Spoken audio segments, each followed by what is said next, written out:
Welcome to Coaching Uncaged, the podcast on all things coaching, brought to you by Animas. And now introducing your host, Yannick Jacob. Jenny Bird, welcome to the podcast. Good to be here. I'm excited because we're already in a generative mood, even with just a few minutes of chat. So I'm excited about what we might be generating here in this hour or so. Jenny, you've been doing this for a long time, and I loved that you just said, I've been doing it for a long time, it still feels fresh, right? And that freshness emanates from you, which I really, really love. So you've been coaching since 2000. I think I saw you did your training in 99. I started in 99. I trained with Coach U, and it was all done on conference calls because this is, pre-Zoom, possibly even pre-Skype. And so it took quite a long time. So I started, I think, in 99. I can't find any dates on the materials, and probably finished training in 2001. So that's over 20 years of coaching experience. You've become a supervisor as well. You've been an MCC since 2006. So that's 16 years of mastering or MCCing, I wanted to say. We're only as good as the last conversation. I know, already a fantastic nugget. And you've written 2 fantastic books. The second one, Sarah Gornall. We have put Sarah Gornall in there. Absolutely. Co-authored. Sarah, shout out. You talk about it being generative. I can't tell you how creative it is, for me anyway, writing with someone else. I'm curious about that process, but I first wanted to acknowledge them, right? The Art of Coaching. When I saw it, when I came out, I was so happy because he was someone who brought, first of all, art into coaching. It's called The Art of Coaching. But just so much in there around using drawings, using metaphors, using so many models in there, but used in a very playful way. So for visual learners, it was just the go-to resource for many years that I've thought, hey, if you're a visual thinker, you probably want to get into that, because getting to know coaching through visual imagery and somebody who deeply understands the value that this offers was just fantastic. So thank you so much for putting that on the map. And you've recently published How to Work with People and Enjoy It. What a wonderful title. It's not so recent now. I think it's published in 2019, but then it was a sort of pandemic. I mean, then nothing happened for 2 years. Yeah. So where do we start this kind of conversation? I mean, I'm super curious about a lot of things, but I wonder if you have, if something calls you, that something maybe that people need to know about you so they understand more where you're speaking from, because there's a bit of context I offer. They got a bit of a sense for you, but what do you think is helpful to know for someone so they understand where you're talking from when you talk about coaching and supervision? Oh, it's so funny. The first thing I thought was, well, where is that someone starting from? What do they want to know? And of course, we don't know. We're talking to the mysterious listener. And I guess it already says to me, the core of coaching for me is curiosity. I love it because I love people's stories. I just, how did that person come to think that or do that? How did that happen? So I'm curious about what stood out for you so far, because you've said a couple of times it's already generative. What's standing out for you? What I'm noticing is just the joy of being with you in a space, and that emphasis on curiosity.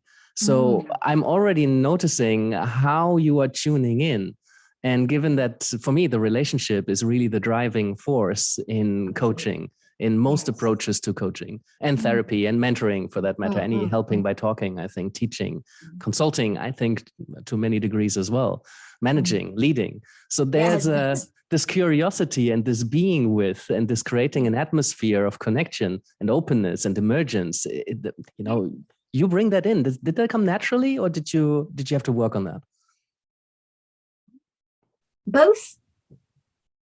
I mean, as you're developing yourself, you kind of think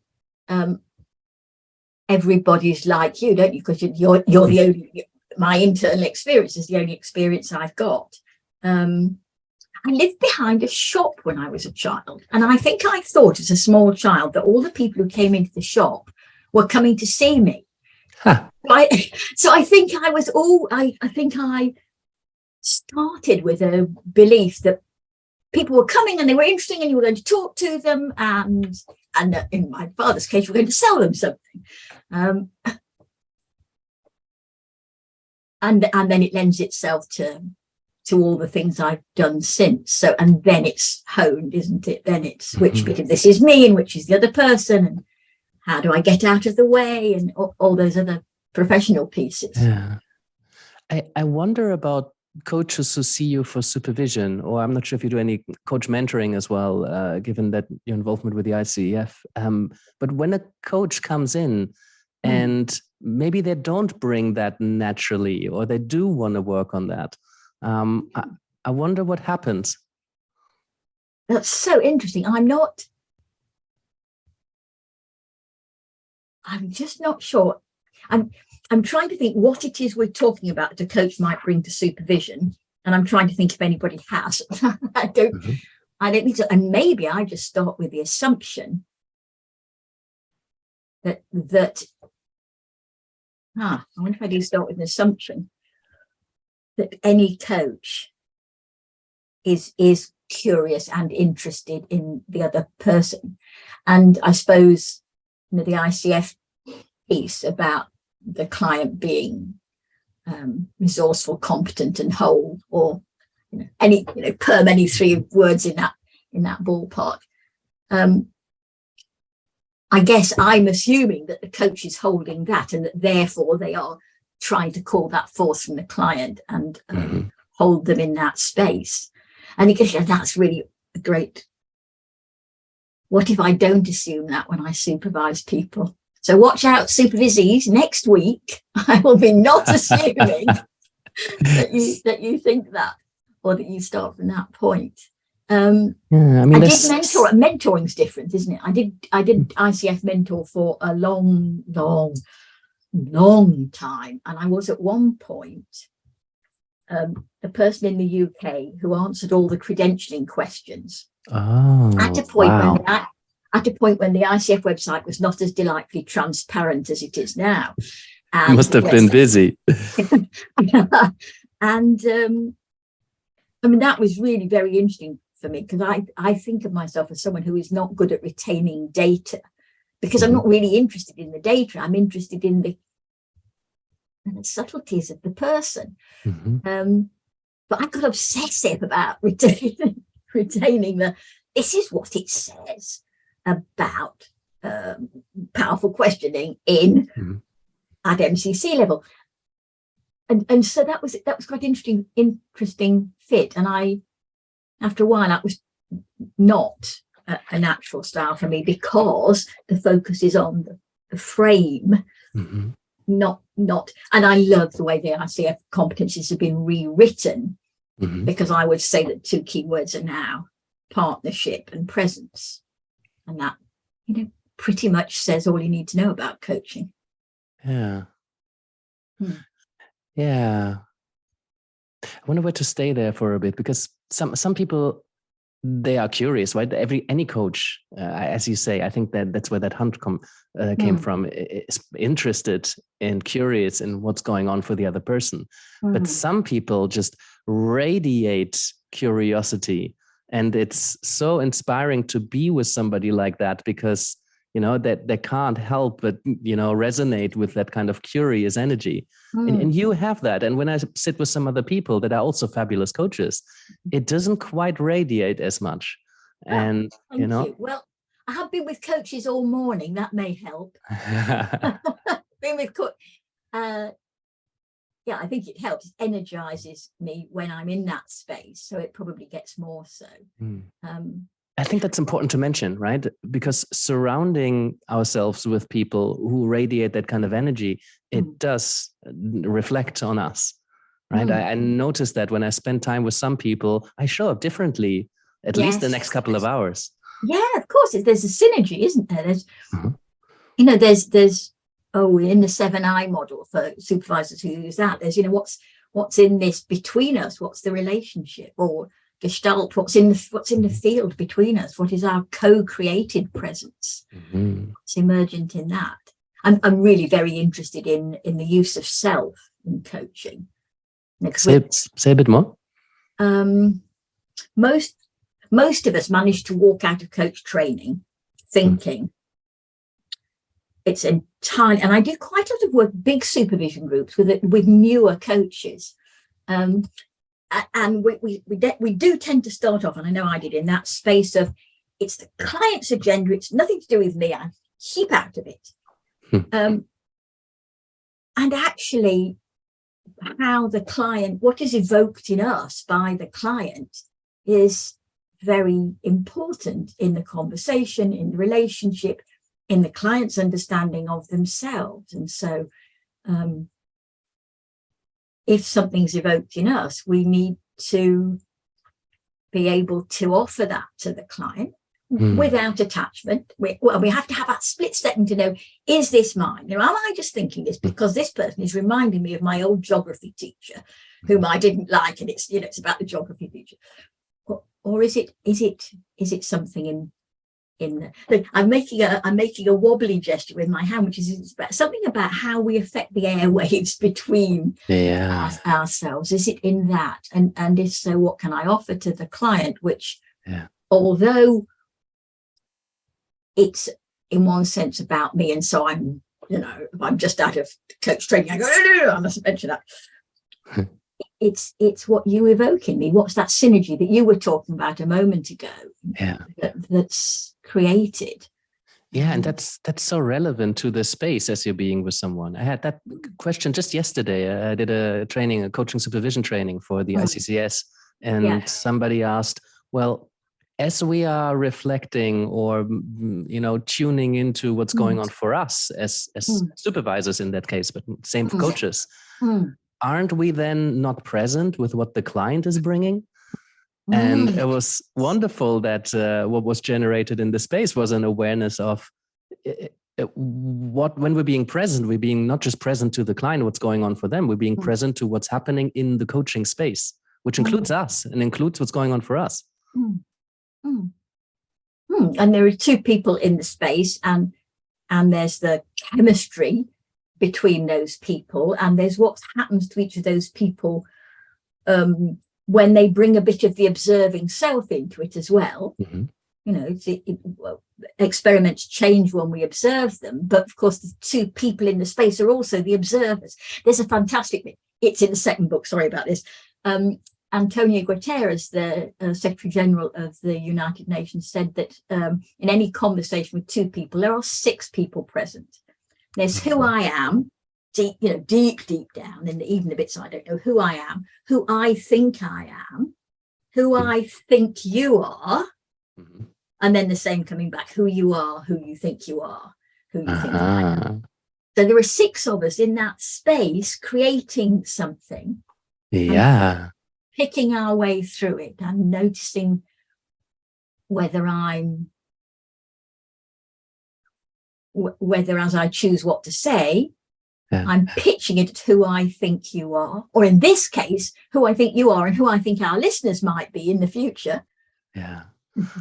I would even expand that because I'm a fan of parts work. we're still working to get Richard Schwartz on the podcast. I'm from Internal Family Systems, but who I am, I think it's not just one self. So given that you're interested in using the self in coaching, I wonder what you think about multiplicity, parts work. I don't know very much about it. So here's my disclaimer. I noticed that when you say it, I'm going, he's asking me about something technical, and my stomach churns. I go, I don't know this, and then I go, but I can just say I don't know. Well, that's okay.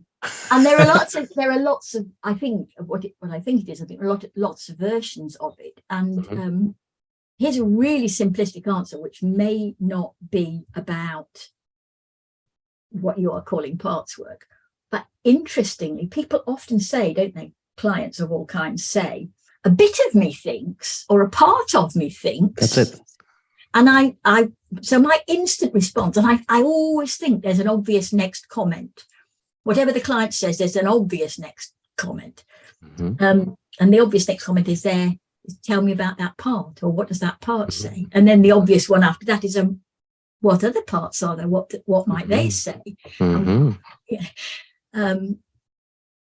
that in that piece, you bring into awareness in the client that in saying a bit of me thinks, they're acknowledging that it's not the only view, even within them, before it gets out between us.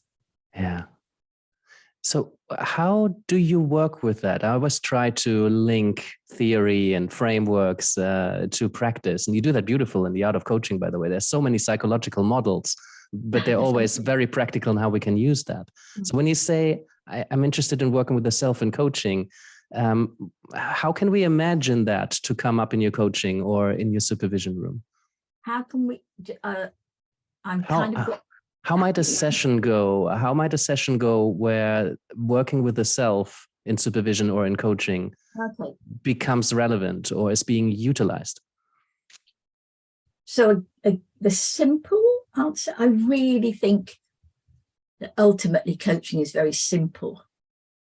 It's the simple beyond the complex. We spend all this time learning the psychological models and reading, and then it's very simple. It's a conversation. And the simple piece is I'm aware of, as I'm coaching or supervising, it doesn't really matter which, I'm aware of something being evoked in me. And I say to the client, as I'm listening to you, I notice that I just did it actually. I just said my stomach was churning, didn't I? And so it's that honesty of what's happening for me in this moment. And to refer to something you said earlier, if my evoked response was strong and was actually diminishing my presence, I might say that too. I noticed that I noticed that I was so responsive to something you said a minute ago that I missed the next bit. Can we just unpick what's happened there? Yeah, it feels like a bold thing to say for many coaches. I know. I had a wonderful conversation with Robin Showett on this podcast as well, and he's bringing himself in so much. And we had this moment where it doesn't feel courageous anymore to say something like, "Oh, I feel like I don't trust you," or I'm feeling a bit bored, or whatever is going on for you. Once you've made an assessment that this is generated here between us, rather than this is my stuff from a different relationship or whatever, then it's relevant and it's important. And it was amazing that for Robin, it didn't feel courageous anymore because he's just does it all the time. I mean, that we get used to it, don't we? And I think, that's another level of courageousness. I'm not sure I've never said to somebody that I feel bored, but I may say, because that's a bit specific. My supervisor says things like that, and I just go, "You're so brave." But the key to me is saying, as I'm listening to you, or as I hear you, or as you say that. So I'm linking. Yeah. I'm trying to express that it's an evoked response. Yeah. It's not, you and I are in a conversation, and I've also got my stomach's churning. It's just a separate thing. It's as I'm listening to you, and I probably wouldn't be brave enough to say that I felt bored. I'd probably also not say I'm bored, but I might say something. Oh, I noticed that I feel this urge to speed this up. Yes, that's a nice one. That's a really interesting. I don't usually feel like that. I wonder what that's about, because then you can both look at the thing that just happened rather than absolutely. Me being the thing that happens. Yes, yeah. And I might say, I noticed that I'm just finding it hard to keep track of the conversation, or to focus on the theme, or I noticed that I'm feeling distracted, or I mean, I think it helps, doesn't it, if we've got quite a lot of vocabulary, we've got quite a lot of little phrases that we've said often enough that they're familiar and easy to get hold of, so we haven't got to go through that mental process of, I'm just going to do some self-disclosure and I mustn't call it boredom, and I really have lost it if we get into that tangle. Yeah, I'm curious about that. And that's, when I think about coaching as art, there's lots of beautiful metaphors. Difficult to define what coaching is, difficult to define what art is. But I was thinking about it in the context of rules and guidelines, right? You mentioned the ICF, you mentioned you have a lot of experience with the competencies. So there's something restricting about rules and guidelines, but also there's something that is important because boundaries allow us to hold a space, but they also don't allow things from outside in. So they're restrictive in some way, but they're also so important in others. Yeah. So as we're thinking about coaching as art, how do you relate to rules and regulations and guidelines? Oh, it's a fabulous dilemma, isn't it? I hold that mix that you're holding, that on the one hand, it is an entirely coaching and supervision, but more coaching, an entirely co-created conversation, unrepeatable, happens in the moment, very, very live, full of unsaid pieces, very experiential. And on the other hand, it is named, contained, framed, paid for. So it's got a lot of logistical and framing things to it. And it's just very intriguing, and it keeps us ethical, some of that. So ethics are also boundaries, containers. And I think that's why probably all the professional bodies, I think that's probably why we don't have one professional body, because each one is trying to make the frame in a way that contains and makes safe and simultaneously allows human interaction and relational progress. And that's just very hard to do, isn't it?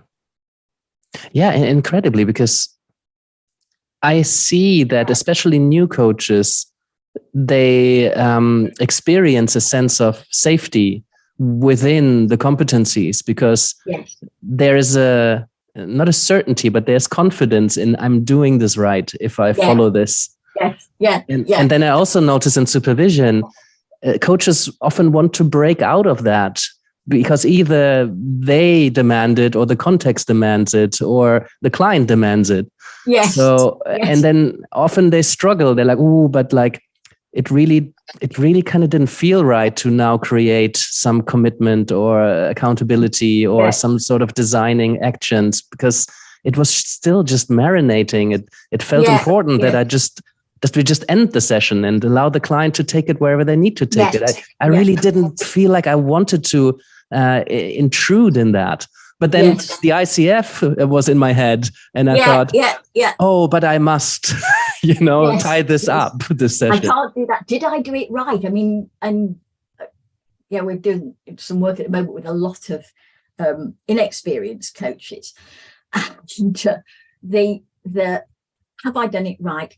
Give me a model for that. I want to tell me the process. And the horror, when they but I think you must have done it when people see you demo and you don't pin it down, or you just sit in silence, or you say something vague. I mean, that's the horror that, but how would I know to do that? I remember, I'm going back to the use of self thing. I'm not sure this is relevant, but I was observing years ago, I was observing somebody coach in a training program. And I sort of turned up as the observer, and she was stuck. And the two of them, the coachee and the coach, were just sitting there stuck. And the coach wanted to give it to me. So I said, okay.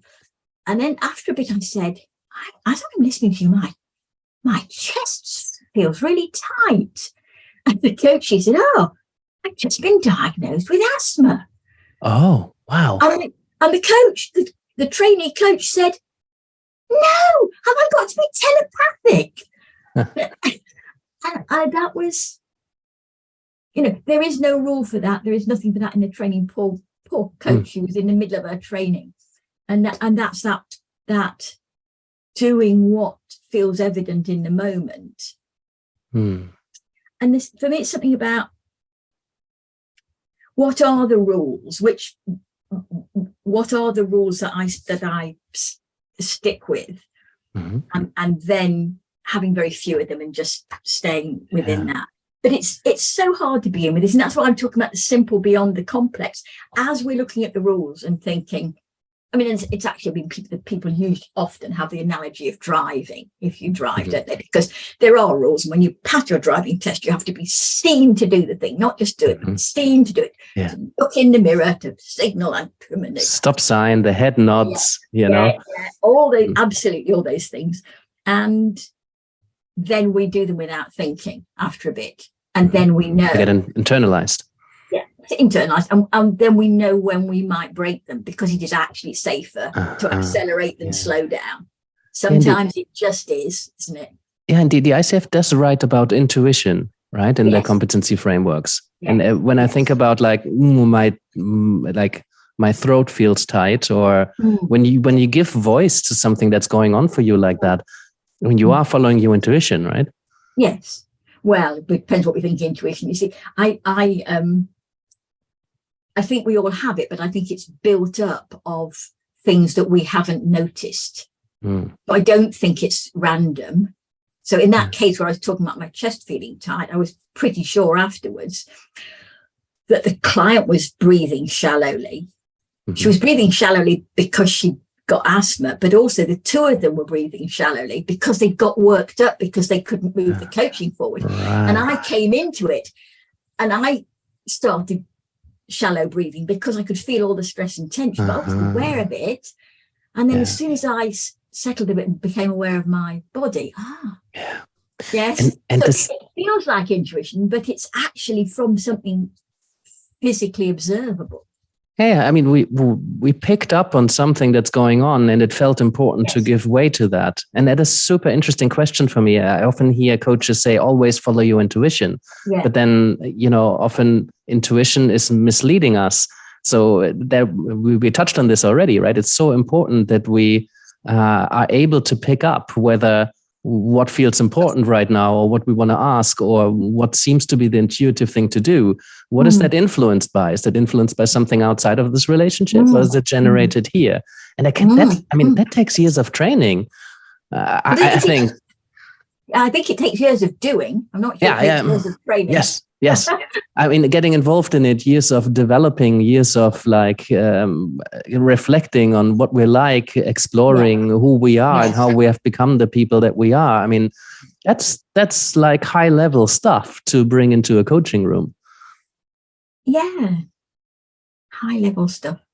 Is it stripped off stuff?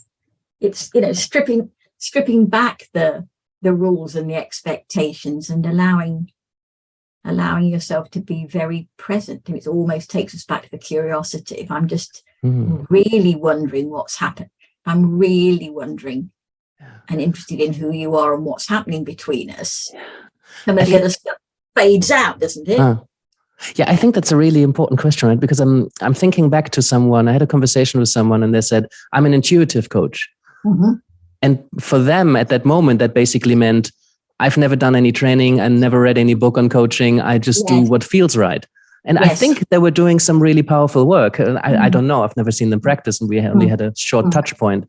But I got concerned about that kind of intuitive coach. I think it's a different kind of intuition that comes out of years of training and reflection and supervision and lots of doing, and then reflecting on the doing, and then engaging in who I am in the space, how I'm showing up, how I am relating to other people and to myself.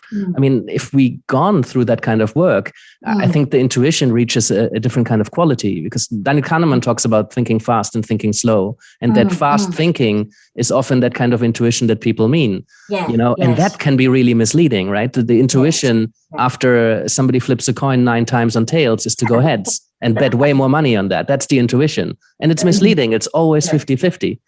Yeah. I think, well, that's why it's always interesting to ask what it means for you, isn't it? Not to make the assumption about what intuition means. And I think for that person, obviously I haven't met them, I've just got your representation of the person saying I'm an intuitive coach, and lots of people say I've been coaching all my life. Maybe. But and having explored what that is for that person, the first thing that went on for me was a feeling of lack of safety. If you just I was going to say randomly, which is one of my very favorite words. You're just doing it on trust that your intuition is right, or that this is the thing. That's different. I mean, back to the rules, and maybe the rules I started to visualize a sort of shallow bowl. I mean, it was actually very clear to me what I was visualizing. It was a shallow bowl, and it was very very beautiful and very fine metal, and a big container. Lots would go into it, and that's the frame. That's the safety net.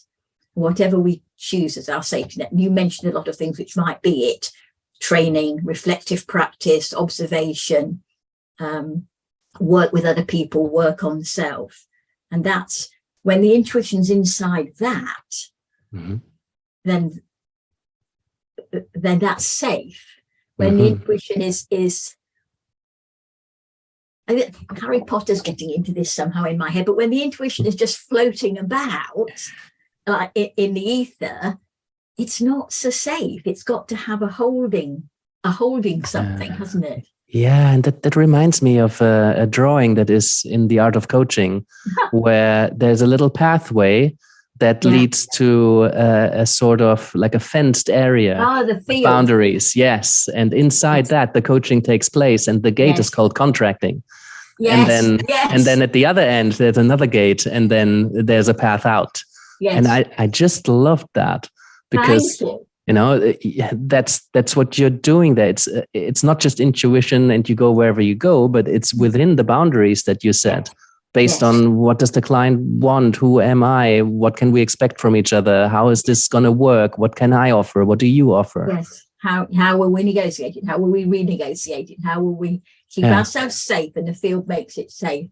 Thank you for bringing that in. That's absolutely right. And it's back to the art. The art is inside, but it's framed by and then the coach is so much more free to use their intuition within that defined space. And then we don't have to double check and question ourselves so much when something comes up, because at that point you're just free to voice that. Yes, and we have permission, don't we? We have permission. We have an agreement. We have a space where the other person can accept or not. We have, we have the safety net. Yeah. That reminds me of art again. I've, been engaging in many art forms throughout my life. But it can be really difficult to create when there's endless possibilities, and we could use any material or, any concept, and it could go anywhere. Often people are much more creative, and I've heard you talk about creativity quite a lot. So I wanted to open that space a little bit to compare, to look at coaching as a form of art.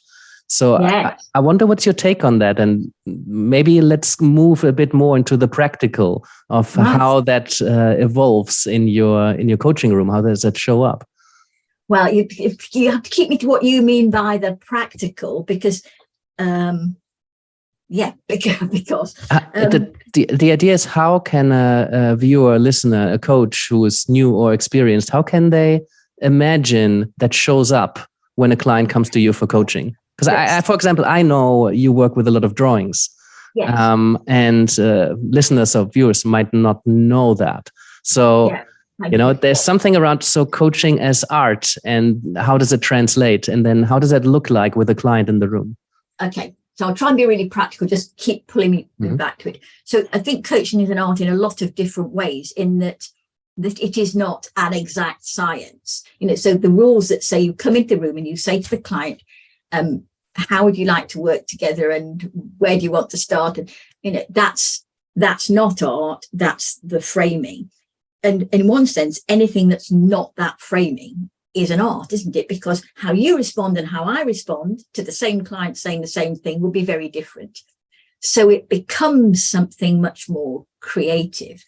And and I'm very interested in who we are as coaches. It's the who, there's a what that we do that we can read in the books, or that we get in many of our training courses. Clearly not any that you're on, but just the rules. And then there's the who of us as we do it. That in the very practical, if art also includes using imagery, mark making on paper, diagramming, map making of some kind, the two places it comes from, and the more important one is the client. Mm-hmm. So the client offers us constantly opportunities to present their processing in another way. So they're only presenting it in speaking normally. Yeah, and they speak about images. They speak in images. They use metaphors. Absolutely. Yeah. So we've already played with one where the client says, a bit of me thinks, and we say, and what other bits are there, and what do the other bits think? We've immediately taken their image and made it more useful for them to explore what's going on. Mm-hmm. I'm waving my hands around a lot, I notice, and clients do that too. I was with somebody this morning who put her hand on the desk and said, I've already done those bits. And she held off the desk 2 fingers and her thumb. So there were 2 bits left. And then she held up the 4th finger and said, the ring finger, we'd say in this culture, and said, this is what this is, and talked about it for some time. And her little finger was still wiggling. Was wiggling around and hadn't been touched. So everything else had been sort of named. And there was this little finger. And then she went on to talk about something else. So it was just a chat amongst coaches. And after a bit, I said, well, there was that finger back then. She says, what was that? Oh, what was that? So she made a map. And then when we went back to it, she knew what it was. And she started to talk about it. And it had been a piece of unfinished conversation. And she made a map, and she was giving me this, as far as I was, colossal clue that there was something still unsaid. For me, that's part of the art. What am I seeing? What is the client signaling? Yeah. So I don't have to make the picture. She'd made a map with her hand. All I have to do is notice it and bring her attention to it. It doesn't need to be body language even. I mean, people speak in images. I mean, we think in images. And then we translate it into language. So the image is very often already there. It's just much harder to follow if it's spoken.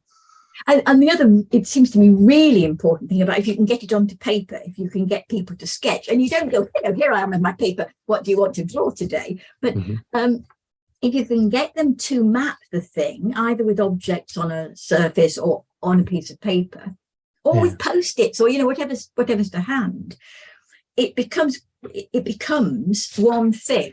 We know from neuroscience that we can only hold a certain number of things to manipulate and analyze in, I get worried when I start to talk about technicalities, but in the prefrontal cortex, I think, right, in the strategic part of the brain.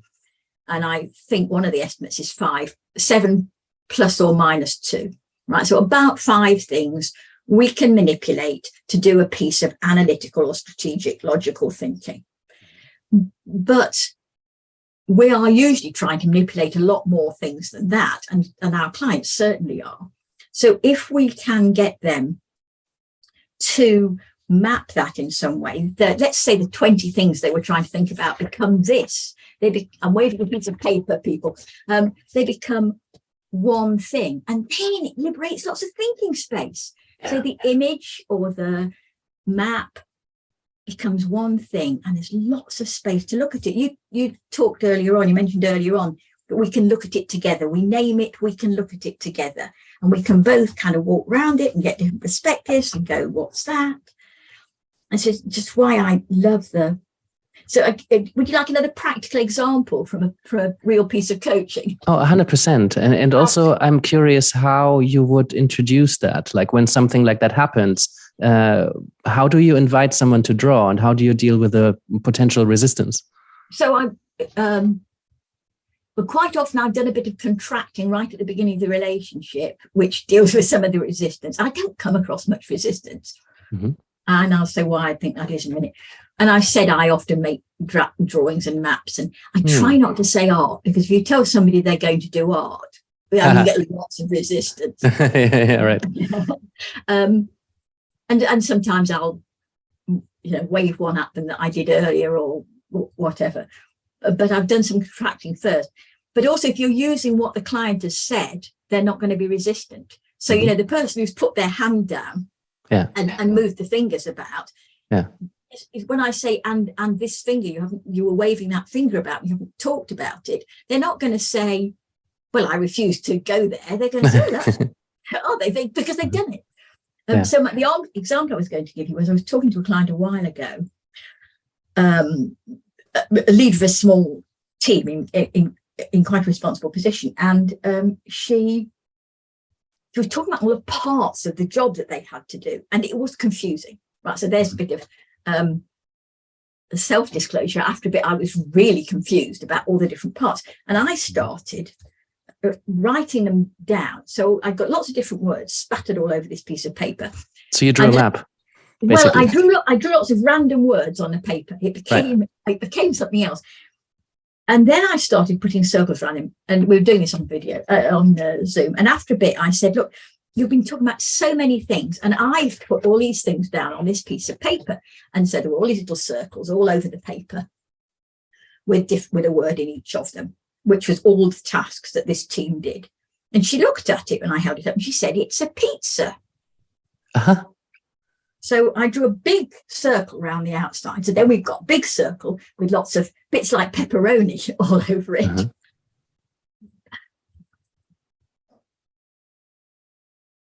And we started to, she drew it then. So we're at different, opposite ends of the Zoom.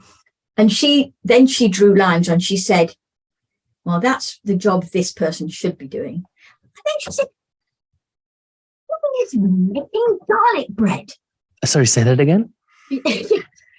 He said, she, my deputy, is making garlic bread, i.e.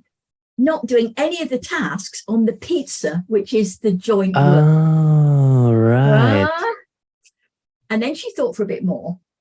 And then she said, oh, no, I'm making Caesar salad. Meaning I'm not doing my job either. I'm doing. Right. So, but what was fascinating to me was once she named it as a pizza, so the piece of work they need to do is the pizza. Mm-hmm. She's got a lot of space to say, oh my goodness, people are doing things which are outside what we should be doing. Yeah. Rounds up the meal, arguably, but it's not what we should be focusing here. And then you get to lots of interesting questions. Which bits of this are more important? Which bits of this do you want to do? Interestingly, when you get into something very, very metaphorical like that, the client, the coachee, can say unsayable things. Mm-hmm. So when she's talking about making Caesar salad, it would have probably been much harder to say, I am doing bits of my boss's job because I want to take over, or whatever the truth was. Mm-hmm. Much easier to say Caesar salad. Yeah. Feels safer to talk in metaphors sometimes. Yeah. Just on the practical level, Ossia, you started jotting down words and something came up. You then showed it to them on the camera. Was she able to interact with it? Are there do you use any tools like Zoom whiteboards, for example? Or occasionally I use the whiteboard, or I use annotation.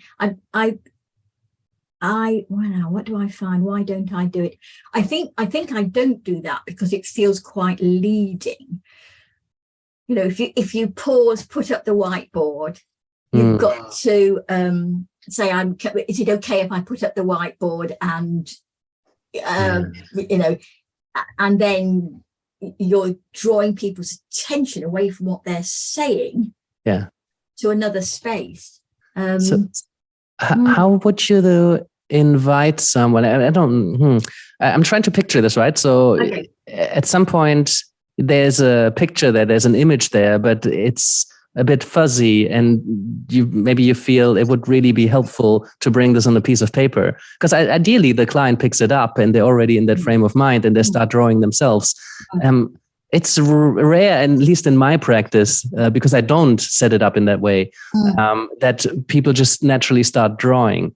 So I wonder how a coach who might want to work in this way and may or may not have contracted around this in the beginning, how could they invite that without it feeling as leading as you just kind of touched on? Yeah. And if it's not natural to you, you don't, and to your client, you wouldn't invite drawing. But the client is always giving you clues. So very often people map with their hands, don't they? Yeah. I mean, almost constantly, most people map with their hands, or they do that and that. They do that. Sorry, a podcast. I'm doing a sort of balancing thing with my hands, a bit like a see-through. So I just invite the client to look at what they're doing, and I ask them what it is, and I ask them if there's something they want to hold on to in some way in that, and then they might draw it, but they might not. They might just, I mean, sometimes people sit with their hands up for quite a long time, telling me what's in their right hand and what's in their left hand and which one's heavier than the other. So I think I spend quite a lot of time back to that thing I was talking about earlier, where the other person was moving their fingers and holding them and kind of saying this is done work and that's not yet done. I just draw attention to what they're doing and ask them what it means. Yeah. And sometimes there are words which go with it. So, somebody says something's heavy. I ask them to talk about heavy, and I might ask them to talk about what the opposite of heavy is and what that's like and what in their thinking fits into that. So we can be drawing with words, but it's taking the words they start with and giving them a bit more scope around those and a bit more exploration. So another real example, a client was once telling me he didn't want to be arrogant. He spent a lot, repeatedly saying he didn't want to be arrogant. And after exploring, verbally quite a lot about that, I said, what's the opposite of arrogant? And he said, doormat. Oh, wow. Oh, wow. So there's the watch point for a newer coach. Don't tell the person your opposite of arrogant. Ask what theirs is. Yeah, because it might not be obvious. I love that a moment ago. You said the opposite of heavy, and you asked what the opposite of heavy is, not assuming that it's light. Yeah. I'm really careful of that, because that now for me, that's the leading. That's the me getting in the way in a way that we don't want to. It's very different from me saying, as I listen to you, my chest feels tight. It's very different, because all I'm saying is that my chest feels tight. Whereas if I tell you that the opposite of heavy is light, I am telling you something. It may not be yours. So then he's got arrogant and doormat, and he was sort of moving his hands on them. And then I can't remember how, but we agreed that we were drawing a line. It was a continuum. Yeah. And then I could ask him where he was on it and where he wanted to be and what it felt like in each place. And you can get up and walk up and down a continuum and try it out. And I mean, for me, whatever the imagery is, and this is why we don't use the word art, because clearly a continuum with two words on it is not art in the main sense. Then you can do all sorts of things with it. It's made with the client and it's theirs. I wonder if it sounds like the client brings the imagery, the client brings the drawing or the openings to some of that. But I wonder if there are particular, they're drawing exercises or tools or methodologies or timeline exercises. There's a bunch of different techniques using drawing. Is that something that you use? Is it something that if you use it, something that just kind of comes when it's available? Or do you find yourself using some of these exercises or models more frequently? I think I'm thinking about it. I haven't studied them as models, or I have done years ago in other trainings we used to do timeline exercises. I think I'm so beyond the training, this is something about having been doing it for a long time, isn't it? I can't quite remember how I started, but I take cues very much from what the client is saying. And then the intuitive part is, it feels to me like a triangle or a 4-box grid, or a pizza, or it feels to me like something, and I don't know where that comes from. And I ask clients things like, how would you represent that, or what are you doing with your right hand now, or how come you lean to the left, or and then they take it and make it their own. I'm not sure. And sometimes clients will mention a model, so I will. I try never to bring in a model randomly of my own. Well, sometimes I bring in TA things. I'm trying to be truthful, but clients will often mention one. So particularly people who've been in leadership and been on all sorts of leadership training. So they'll talk about the change curve, for instance. That's a classic. Mm-hmm. So they mention the change curve. I might say, and what does the change curve look like to you? Mm-hmm. Right? Because again, there are lots of different versions, and might it be useful to think about where you are on that change curve and where other people are? So I'm still sticking with what they've done. And then usually the client themselves will draw it, and then they will do whatever's useful to them, like mapping people onto it, or talking about how it feels to them, or talking about the fact that they're going round and round at the bottom of the curve or something. But I will always try for it to come from them. From their it sounds like you have a backpack full of stuff over the years. And then you resonate with what's coming from the client. Yeah, that's what I try to do. And that's, we're back to, for me, back to the simple beyond the complex. Somewhere over the years, I've, worked with the change curve and the urgent, important grid, and all sorts of bits and pieces. And I think that's to a point we were talking about earlier. When we're newer and we think there are rules, we learn all those things, and the art is not to go, oh, I think we should put this on the urgent important grid, or in our case, we've got something developed from that called the do it disc. I think we should just map this on the do it disc. It's just somehow for it to be part of the conversation. Mm-hmm. I think I feel like you're asking me how we get from the rules. They feel as though they're kind of behind my head, from the rules to having them as a seamless conversation with the client. And I don't quite know. I don't quite know how you said internalize them earlier on. We do internalize them, and they become, like driving on autopilot. That's just how we do it. Yeah. And I think that's why it's so important that we question and doubt and ponder and challenge the rules, so that, because we cannot internalize a rule that doesn't quite sit right with us. No. That's why I think some coaches probably are best not wearing the ICF label. If there's something in that doesn't quite gel, then maybe don't do it like that. Or any of the other labels. But sure, I think. Yeah, I think there's scope, because I noticed we keep talking about the ICF, and there are other sets of rules. I'm always, as a supervisor, I'm always interested to know a bit about which set of rules the person first internalized. What which, and I usually ask, what code of ethics do you stand on, sit with, whatever we want to say. So I've got a bit of an idea about what they're rebelling against. I love that.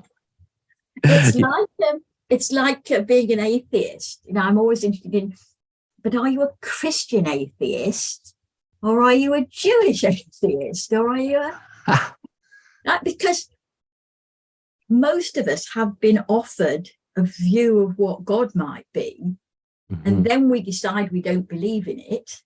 Right. Yeah. Yeah. That makes sense. I mean, there's 2,995 to go. Something like that. And so then we don't believe in it, but it's in there. It's somehow in the deep thinking, something and it might be cultural as well, of course. We've all got sets of systems So which system is it we don't agree with? And it's overseeable still, right? I mean, the big ones, ICF, Association for Coaching, EMCC, European Mentoring and Coaching Council. I mean, Apex. I mean, there are just masses of them, aren't there? Yeah, so there's a couple of big ones, and it doesn't take a long time to read through their competency frameworks. Right. And, some of them are aligned to the same ethical code. So, just like I find it amazing how many coaches just stick with what they first got exposed to.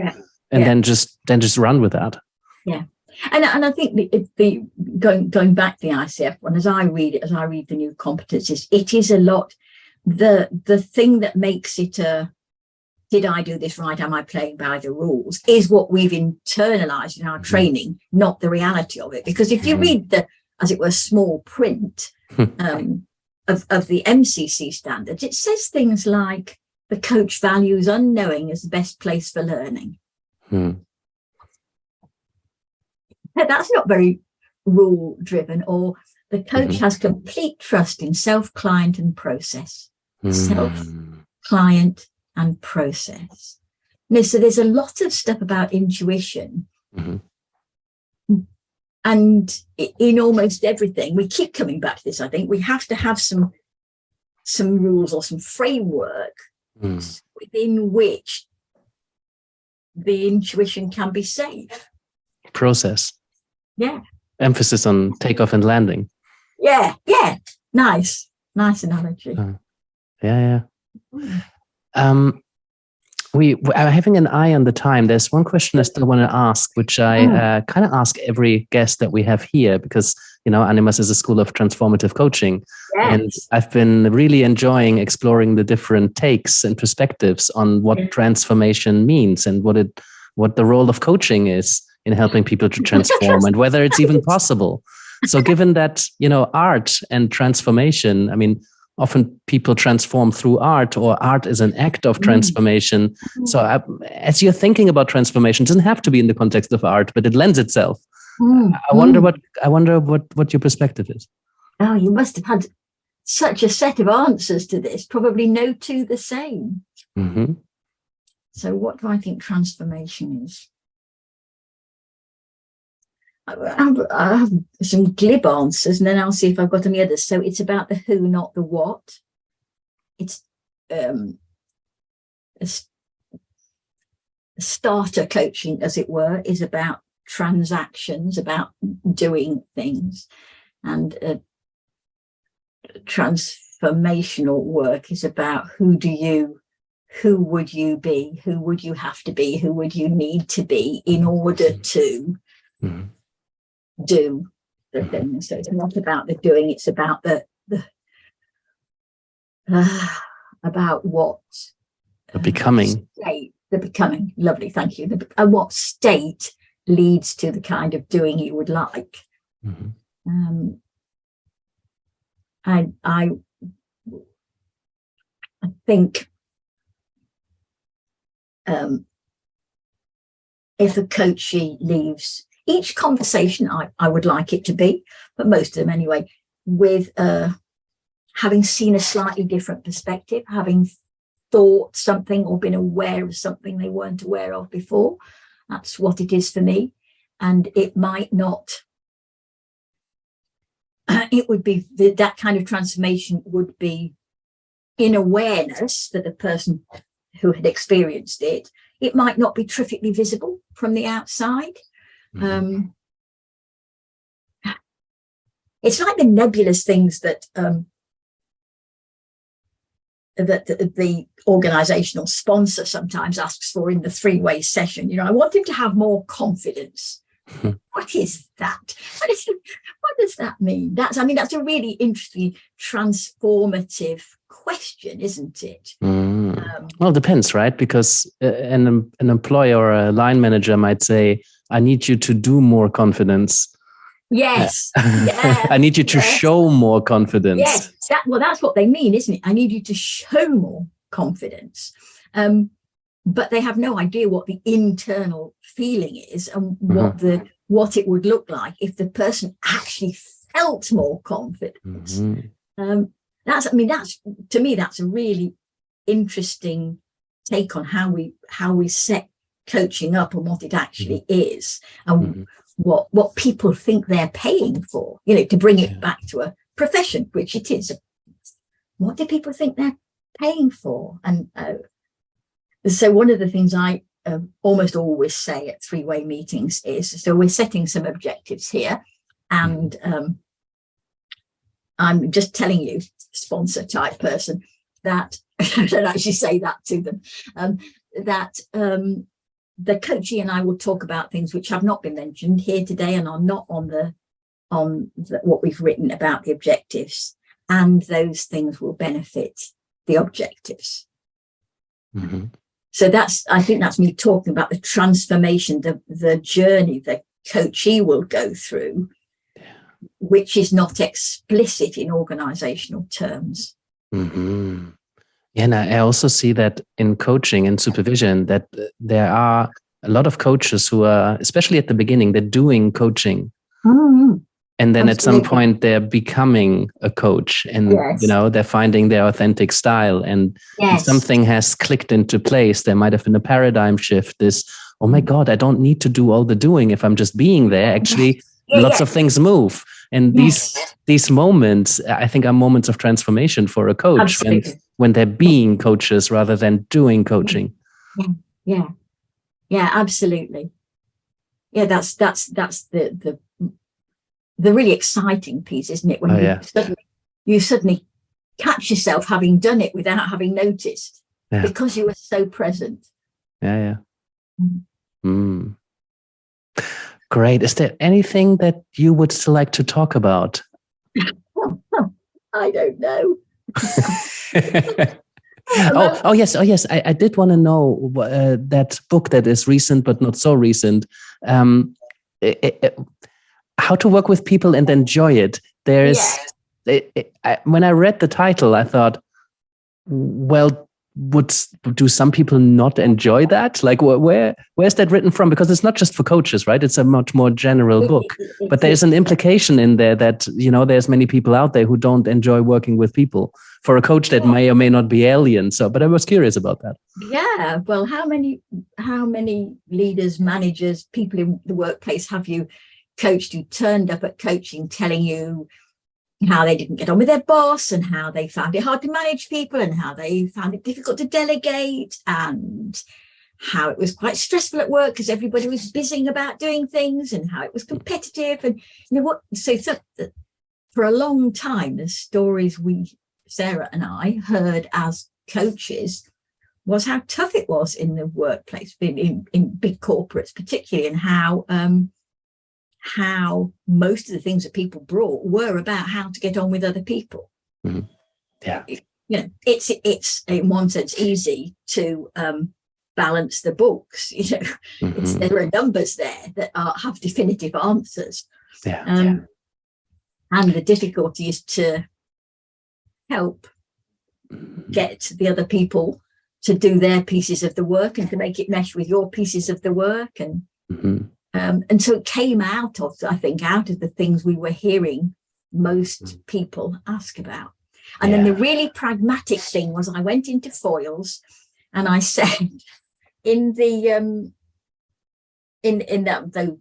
leadership and personal growth sort of areas, psychology areas here, what titles sell best? And he said titles that begin with how to.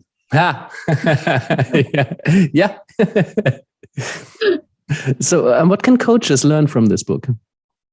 Well, one or two coaches I know have actually sat down with clients and taken the client through the sort of key exercises in the book, which fascinated me. I mean, they've seen it as literally how to do this.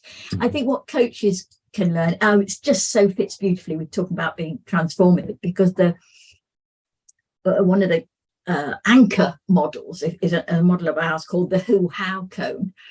And it's about who we are, what behaviors we exhibit, and how other people perceive those behaviors. Because another thing we heard so much in from our clients is well, he said I was intimidating. I'm not intimidating. She said I wasn't taking it seriously. I was taking it really seriously.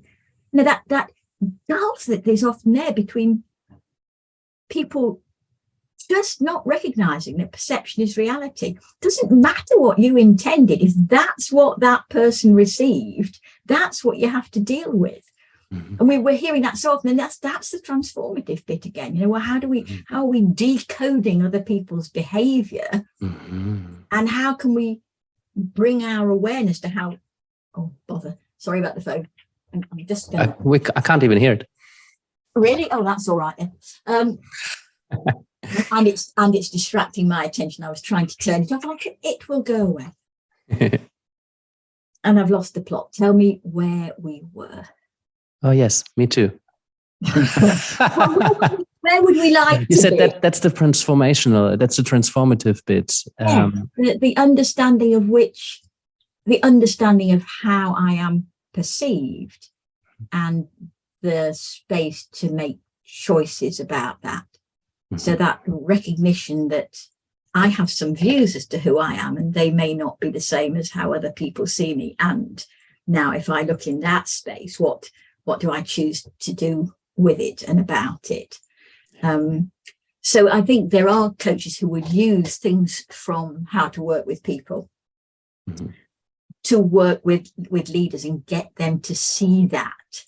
You know, it's a and this is what models do for us, is they allow us to kind of enumerate what's happening. Yes, here's the thing that says there are lots of models in that book about, here are two people in a conversation and you're saying this and I'm interpreting it as that, and then we're just not aligned in our communication. And I think there are a couple of models in there that people refer to because it's spoken to them, that they can see that, okay, what I intend is not always visible to other people. Yeah. Great. Jenny, I thank you so much for your time. I want to let you go soon. Do you have any words of advice, any words of wisdom, any message for coaches, new or seasoned, who might be listening to this? Well, obviously I don't have any words of advice. Of course not. You don't have to be a coach right now. I know it's difficult because you're being one. I think my main take is various bits and pieces which all kind of hang together. Presence and partnership. This is about really listening, back to the beginning of our conversation, really being with the other person and being interested in how they're perceiving things and who they are and what they need, and it's simple. You know, yes, do lots of study, yes, understand some of the workings, yes, have some models, and actually best coaching is a conversation where you're really listening and where you're really responding honestly. So let it be simple. Great. I couldn't imagine a better place to end. If people wanted to be more in your sphere, learn more from you, maybe work with you, partner with you in supervision, where should they go? Oh, thank you. They should go probably to Coach Supervisor, which is my website, or to .co.uk. Yeah, thank you. .co.uk. I have a company one called jbexecutivecoaching.com. That's where companies go. So coachsupervisor.co.uk, onto LinkedIn. I think I'm fairly present in the ether. They could buy the books. They could buy the books. The books have all sorts of references in them and email addresses and so on.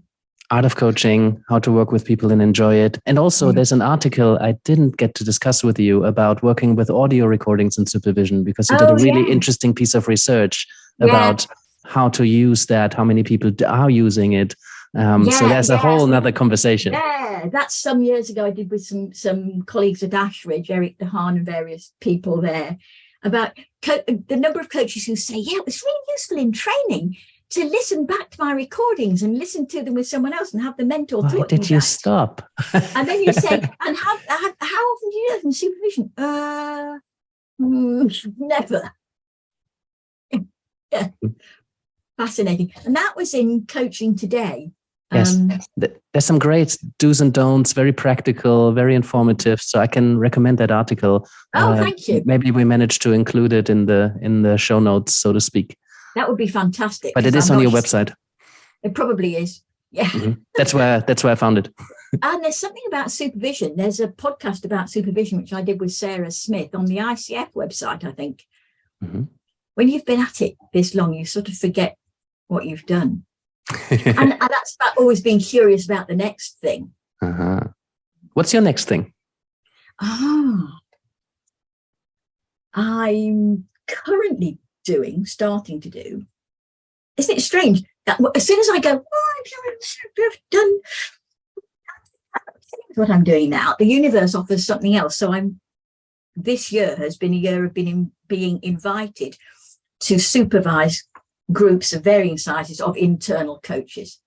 Mm-hmm. So, and there's something really strong for me in that about professionalizing internal coaches. Mm-hmm. Now, there are groups of internal coaches, big organizations who are not being supervised at all. And the organization doesn't know how trained each of them are and doesn't have a minimum standard. And so that's a little bit of me that likes the rules, getting very activated by that. Yeah. And on the real flip side, I'm in quite a long, lonely inquiry about the place of poetry in coaching. Oh, amazing. I should connect you with someone who's using that a lot. That would be lovely. Thank you. Oh, well, I'll make an introduction just after we come off. Thank you so much. That would be great. And what else do you need as we close? Sorry, what's that? What else do you need as we close the conversation? I don't need anything. I didn't need anything in the first place. I'm just really happy that we got to spend this time together. And in terms of the framework of the podcast, you've covered all of our bases. I'm left thanking you for your time and for your work, and for your curiosity and enthusiasm and passion for the practice. I think practice. It's a practical thing. It is very much so. And I have a question, which is, yes? What is that thing behind you which says Les Pyrénées? Oh, it's a snowboard. It's a very, very old snowboard. I thought it was a snowboard. And then, now here's your art thing again. Here's how are we seeing things? So A, I thought it was a snowboard, but B, it looks as though it's stenciled on the wall. So there was a bit of me that thought, is it a real snowboard? Or is it... Is it actually a piece of art, snowboard? I think every snowboard is a piece of art. Actually, some of my snowboards have been actual pieces of art more traditionally because they got stickered all over with collages or drawings. I had one where everybody I've ever snowboarded with to that point had written their name on it or made a little drawing. Snowboarding is such a creative endeavor. I always dreamt of taking people to the mountain coaching because you see them embodied in their unfiltered way of being. And then you have 15 minutes in the lift where you can have a conversation. And when you say, I've always dreamed of, have you done it? I've never made it happen officially. I mean, I've had lots of amazing conversations. I've had lots of insights into myself and lots of conversations with people that I've been writing with, but it was never in the context of an official coaching frame with, proper contracting and, then having a longer conversation that evening. So my vision was one of a coaching retreat in the mountains. But then if anybody's out there listening to this, they want to do the organization and admin, then I'm so on board as one of your coaches. On snowboard as one of your coaches. Uh-huh. So keep that on the podcast. Put it out to the universe. We'll see. Exactly. That'd be fantastic. So, perfect. Jenny, thank you for the inquiry and thank you for your time. I'm just trying to save the chat. So if my eyes have gone off you, that is why, because I'm trying to save the chat before we ring off. Thank you so much, Yannick. That was great. Have a lovely rest of December. And you've moved since we last spoke, and you've probably moved nearer to the snow. Slightly. Berlin is still very far away from the snow. That was snow-wise not a great move, but in any other capacity, very, very happy. Good. Lovely to hear. Jenny, thank you so much for your time, and I'll see you around. You will. Take care. Bye. Bye-bye. Thanks for listening to Coaching Uncaged. If you want to find out more about becoming a coach, developing your coaching skills further, or training as a coaching supervisor, then head along to animascoaching.com. Thanks again, and catch you on the next episode.